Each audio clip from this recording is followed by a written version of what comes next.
Innallaha yuhibbut tawwabina.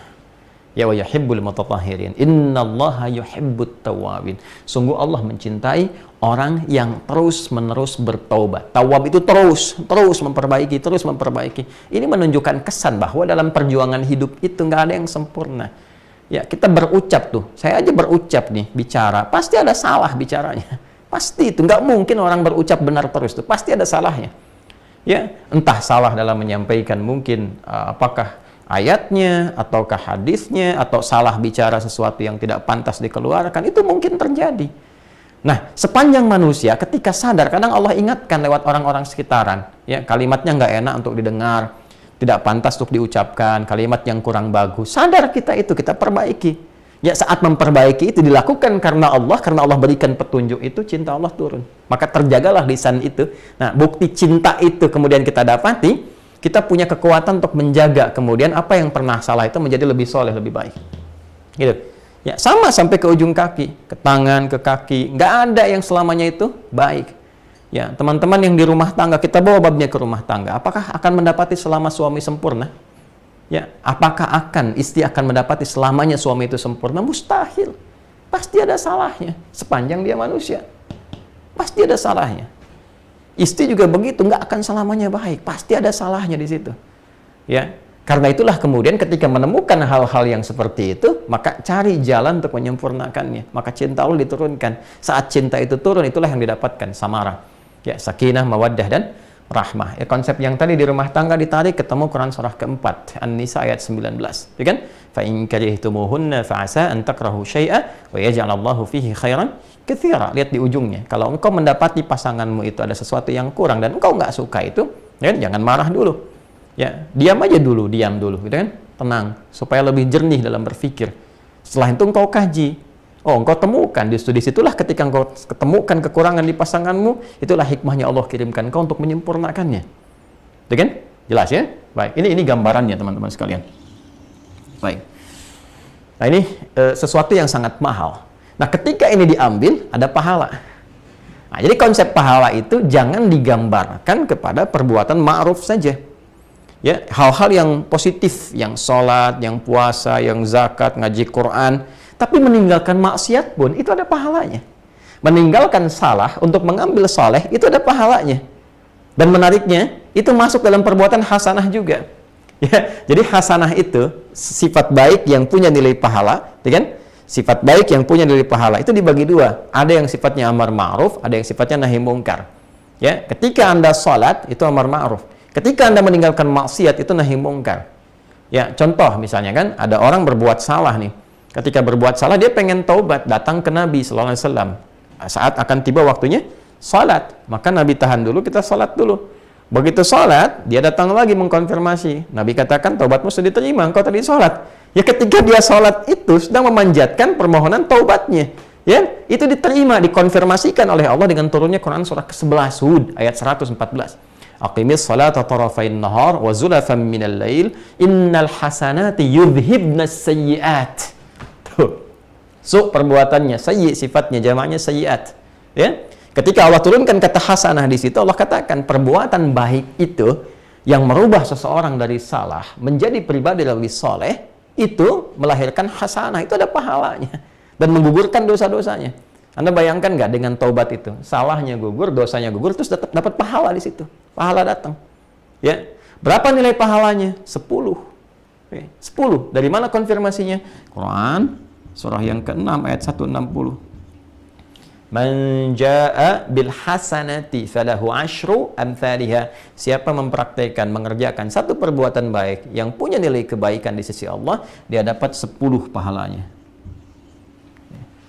Ini perhatikan, ini bukan ilmu otak-atik ya, tapi begitu kuatnya kesesuaian dengan lafaz-lafaz dan penempatan ayat-ayat Al-Qur'an. Jadi kita itu saat meninggalkan perbuatan buruk, untuk membedakan fitrah manusia kita dengan setan, Allah berikan 10 poin kebaikan. Jangan dihitung 1, 2, 3, 4 begitu. Jarak 1 ke 2, 3 ke 4 itu begitu mahal. Analoginya kita ke masjid saja baru nyampe udah 25. Jarak 1 ke 2-nya 500 tahun. 2 ke 3 500 tahun. Coba lihat ini. Lihat baik-baik ya. Fokus baik-baik. Fitrah manusia, Quran surah 7 ayat 22. Ketika salah, diingatkan, dikonfirmasi, dia bertekad menjadi saleh. setan, Quran surah 7 ayat 12. Lihat baik-baik. Ketika dikonfirmasi diingatkan, dia angkuh. Konfirmasi keangkuhannya ayat 13, ini konfirmasi kesolehan manusia ayat 23. Perhatikan baik-baik. 22 kurangi 12, bukankah 10? Konfirmasi, 23 kurangi 13, bukankah 10? Ketika ini sifat-sifat setan bisa ditinggalkan, sifat setan kan salah, menjadi soleh, Allah berikan 10 poin. Konfirmasi Quran surah 6 ayat 160. Ini mahal ilmunya. Ya, Anda hanya bisa dapati ketika kita berusaha untuk mengkaji, menggali, ikhlas, belajar dari guru-guru yang soleh, ya, yang dalam ilmunya. Bukan cuma pintar, tapi soleh. Kita akan merasakan kenikmatan Allah yang sangat luar biasa. Betapa Allah sayang dengan kita. Ya, betapa Allah sayang dengan kita. Kalau sudah paham ini, baru kita belajar kalimatnya. Ngerti dulu ini. Ya, saya ingin tanamkan bahwa nggak ada manusia sempurna. Tolong sampaikan, ya, atau tebarkan apa yang saya sampaikan di malam hari ini, risalah yang kita ajarkan dari Quran kepada setiap insan beriman. Ya, para pelaku maksiat, atau bahkan mudah-mudahan ceramah saya ini sampai ke lapas-lapas dan sebagainya. Anda yang terjebak dalam kesalahan, yang sekarang Allah isolasi supaya menjadi lebih baik. Makanya di lapas ada masjid, kadang-kadang datang ustadznya dan sebagainya. Saking sayangnya Allah, diberikan jalan untuk kembali. Kurang apa lagi gitu kan? Anda yang berada di luar, yang mungkin masih Allah beri kesempatan untuk bertobat, memperbaiki, tidak ditampakkan aibnya di hadapan banyak orang. Saking sayangnya Allah kepada kita. Kurang apa lagi? Kan? Nah, ditanamkanlah kepada diri kita ada kesadaran. Setiap kita, setiap manusia pasti ada salahnya, nggak ada yang sempurna. Dan sebaik-baiknya orang salah itu adalah orang yang mau bertobat untuk menjadi saleh. Allah aja masih memberi kesempatan. Itu kan? Dengan sifat sayangnya. Maka kita sebagai manusia mesti meneladani ini. Kita menebarkan nilai kebaikan ini supaya semua menjadi baik. Kan yang kita inginkan semua jadi baik. Ya. Maka ketika muncul dalam diri kita itu kesadaran-kesadaran bahwa kemarin mungkin pernah salah, kemarin mungkin pernah berbuat begini, cepat ambil peluang itu dan sadarilah pada saat itulah Allah sedang menanamkan cintanya. Betapa banyak wali-wali Allah Subhanahu wa taala, ya, orang-orang yang sangat dekat dengan Allah. Di banyak ayat tentang wali dalam Quran. Inna awliya Allahi la khaufun alaihim wa lahum yahzanun. Sungguh wali-wali Allah itu ditanamkan ke dalam jiwanya keyakinan yang kuat, kedekatan dengan Allah, sehingga kedekatannya luar biasa, nggak ada takut, nggak ada sedih, nggak ada gelisah, kecuali semuanya menyerahkan diri kepada Allah. Saking dekatnya dengan Allah Subhanahu wa taala. Banyak orang-orang dulu yang kemudian kita kenal dekat dengan Allah, ibadahnya, kebijaksanaannya, kemuliaannya, ada yang jadi ustadz, jadi penyampai hadis, jadi macam-macam, bahkan sejak era sahabat, kan era tabi'in, banyak sekali. Dan pada awalnya siapa mereka? Ialah orang-orang yang mampu belajar dari kesalahan yang pernah mereka perbuat.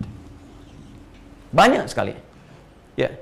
Ada ahli maksiat yang tadinya doyan, kemudian maksiat dengan musik, kemudian khamar dan sebagainya. Tiba-tiba ya lewat seorang sahabat hanya menyampaikan pesan saja, kecil kalimatnya disampaikan dengan sungguh ketulusan, kemuliaan dan sebagainya, menyadarkan bagaimana kalau engkau wafat dalam keadaan sedang begitu, apa nggak malu ketemu Allah, ya bahasa kitanya begitulah, menghujam kepada jiwanya.